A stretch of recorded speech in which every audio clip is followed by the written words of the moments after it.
Welcome, dear listeners, to the Chronicles of Corporate Chaos. Brace yourselves for a riveting tale of an electrical engineer turned accidental software engineer, navigating a labyrinth of 12-inch pegs and 2-inch holes, all while battling the fearsome beast of managerial mayhem. Hold on to your swivel chairs, folks. It's about to get wild. This story starts over 5 years ago, with me struggling in a position that I was not qualified for. I am an electrical engineer, but my degree is in computer engineering. The difference is subtle, but enough that most recruiters for major companies see computer in my name and assume the next word is science.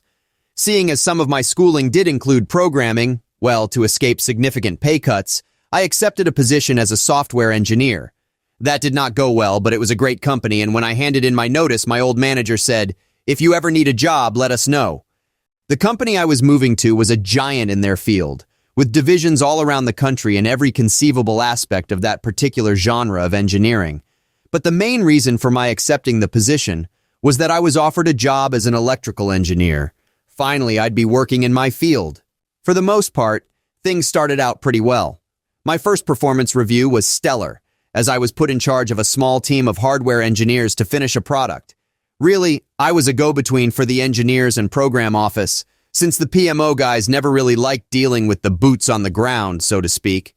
One particular engineer was the subject matter expert, SME, and was damn smart, but clashed with management. Since I was able to adequately quell his frustrations while keeping the program running, I got a nice pat on the back, a small bonus, and a decent raise that first year. The only problem? My manager seemed surprised about it. Someone must have really liked the work you did. Well, no duh, but okay. As the months dragged on, I was put on program after program, usually because something went wrong and they needed it fixed. Not a problem. It's what I was good at. This batch of widgets wasn't tested correctly? All right, let me find the site process and rerun the week-long test and get that report out to you. The test fixture for another widget is having problems. Let me take a look at it. There's your problem, and here's how to fix it. What I didn't know, going into this job, was that my manager was one of the boys that our division director promoted. The director was the old manager, and once he ascended to his throne, he brought up my manager to his position.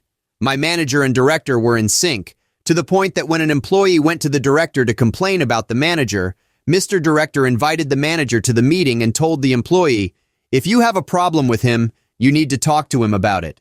That employee went 8 years before his next promotion. Not only that, but he had a master's degree, but was working as a new college hire. For 8 years. Other employees left after promises of promotions went unfulfilled, yet others left because it was all work and no play. The environment there was really toxic, at least in my group. I'm put on another program and actually given an impossible task. No, it was actually impossible. When you're told to do the impossible, though, they don't want to hear, "It literally cannot be done." They wanted to hear, "Yes, sir." Unfortunately, even with doing research on my own, it took me all of one day to come to the conclusion that, yes, one cannot fit a 12-inch peg into a 2-inch hole. "You can't make the hole bigger or the peg smaller," was essentially the response I got. "You can't alter the peg at all. That's what the chief engineer wants. It's what he gets." 2 months of screwing around trying to stretch the hole without stretching it, or squish the peg without squishing it, and the project was taken away from me and given to someone who knows what the hell they're doing. Fun fact, the engineer they gave it to needed 2 months and ended up doing it the way I had originally suggested. Go me. God forbid I get any recognition for that, though. I forget about all of that and am given a new assignment that's pretty much just cleaning up after another engineer and making sure a bunch of test equipment is pushed through and sent to our manufacturing plant. This too was not as easy as described, and yet my manager was hounding me. Documents were rejected for reasons beyond my control. Parts weren't available from the manufacturer, causing delays. The software team was behind on getting me updates to firmware. All the while, my boss continues to say, "Just finish this and then the fun jobs start." The issues piled up and I started looking for the door. I actually had a few interviews with companies in the area, but I'd either never get a call back or I'd hear that the requirements for the position have changed. At my mid-year review, my manager actually plays it off pretty cool. "Oh, these delays aren't your fault. You can't get software to go any faster, and we've always known this particular manufacturer has issues keeping stock," etc. Great. Maybe someone from up high got on my manager about his crappy attitude toward his employees. It turns out no, that didn't happen at all. I'm just going to skip to the chase here. My manager shafted my entire group from bonuses and recognition for a major product launch. We sat there as both software and marketing teams were recognized, while my manager said, "Yeah, they deserve the recognition. They were here on nights and weekends fixing all of the issues." When I told my manager that we knew, since we were also at work those same nights and weekends, the response I got was mind-boggling. "Well, they didn't cause those problems that you were fixing." He was, of course, implying we caused our own problems. So at this point, I was done, but thankfully had an interview lined up in the following weeks, and I ended up getting an offer shortly afterward. Knowing we're coming up on the end of the fiscal year, and our yearly performance bonus has a full commitment requirement, I called corporate HR to ask when the last day I would be eligible for would be. They said 2 weeks after my scheduled start date. I call my new employer and ask to push the date back. No problem. I then gleefully type up and print out my resignation letter, sign it, and then hand it to my manager. I should also note that when I started, we had 10 engineers in my group. At this point, we now only had 6, and were struggling to find replacements for everyone who had left. When my coworkers mentioned that I could just email him, I shrugged and said I wanted to see what his reaction would be, face to face. Again, I would be disappointed and yet somewhat amused. His response was nodding a bit and smiling. "Got it. So what will you be doing?" I believe I hid my shock well, considering he's now down 5 engineers in a single year, but I told him where I'm going and what I'll be working on, and he just says, "Cool." Now, I mentioned that I gave a full 4 weeks notice. During those weeks, I spent a lot of time wrapping up projects and writing detailed reports on what I had done and how I went about doing it. My last day comes and goes without much ado. Fast forward to September of that year. I've been keeping in touch with my old coworkers, and it comes to mind that I never got my bonus. While after taxes it wasn't much, but it's still money and I made sure I would qualify for it. I called corporate HR and was told, unfortunately, I needed to stay through until the end of the fiscal year, 2 weeks after I had left. I could, however, reach out to my old manager and he could potentially get me a prorated bonus since I was given incorrect information.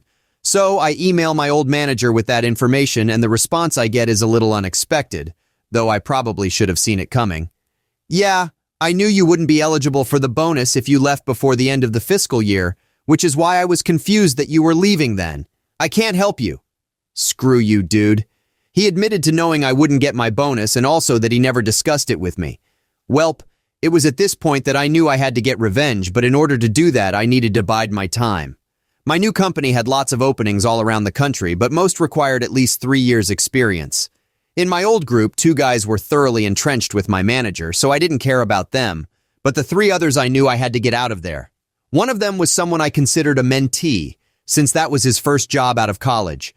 He was only a year and a half into his career, so I knew I had to wait for his time on to catch up. The other 2 were at 10 and 15 years in, so I started looking for them. I'd check in every few months to see how everyone was doing. The young guy was miserable. The older guys were too. No one could get anything done, and my old manager started yelling at employees in their cubicles or blaming them for issues during a meeting where the employee wasn't present. Finally, the young guy hits that 3-year milestone, but he knows he doesn't have the skills to really go anywhere. I don't care. I get him in our system and start spamming him with job listings in the city he was already looking to move to. 3 interviews later, and he's happily working for my company and has a new girlfriend to boot. Every now and then, I'd reach out to the other 2 guys to see if they're interested in changing jobs. The answer is usually, yes, but insert random excuse. After about a year of hearing that, I kind of give up, but keep them in the back of my mind.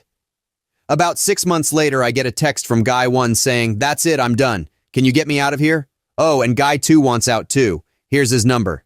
Jackpot. Unfortunately, Guy 2 didn't meet some very strict requirements for positions at my company, but I start getting him in contact with other people I know in the industry. I meet up with Guy 1, go over his resume, look through my company's listings, and get him into our HR system, which should flag any positions where he may be a good fit.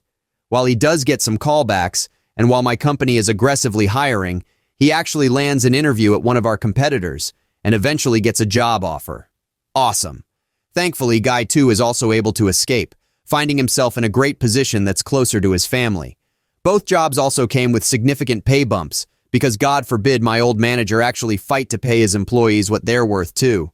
My old manager is still there somehow, but Guy 1 told me that when he turned in his 2 weeks, The manager really started panicking and tried his best to keep Guy 1 on board, even though he had been yelled at for things the week prior, and the week prior to that, and the week prior to that.